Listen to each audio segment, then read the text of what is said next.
সবচেয়ে অবহেলিত আত্মীয়ের নাম হলো ফুফু। ফুফুর সাথে একটু ফোনে কথা বলেন, একটু খোঁজ খবর নেন।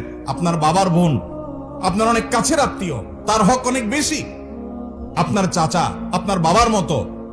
কোনো কারণে যদি মনোমালিন্য থাকে, জমি জমা নিয়ে গন্ডগোল থাকে, বাপের সাথে থাকুক বা আপনার সাথেও থাকুক, কিন্তু খবরদার, তিনি আপনার আত্মীয়। কিয়ামতের দিন বান্দার হক, মানবাধিকার সম্পর্কে যখন আপনাকে প্রশ্নের মুখোমুখি হবে, যেই মামলার নিষ্পত্তি আল্লাহ নিজেও করবেন না, ওই মানুষ থেকে মাপ নিতে হবে, সেই মামলা আপনি ধরা পড়ে যাবেন, তখন আপনি বিপদে পড়বেন। এই জন্য সেই সময় যেন আপনি মুক্তি পান, নাজাত পান, এই জন্য চাচার সাথে সম্পর্কটা ভালো রাখবেন। চাচাতো ভাই বোনদের কোনো হক নষ্ট করবেন না, ফোনে যোগাযোগ রাখবেন। এই যে সম্পর্ক বজায় রাখা, খোঁজ খবর নেওয়া, বিপদ আপদে পাশে দাঁড়ানো। এক নাম্বার 2, দানের ক্ষেত্রে অন্য গরিবের চাইতে আত্মীয়দেরকে প্রায়োরিটি দিতে হবে। আপনি যাকাতের টাকা দিবেন, আপনার আত্মীয়ের ভিতরে যদি গরিব লোক থাকে, আপনার চাচা, আপনার চাচাতো ভাই বোন, আপনার ফুফু,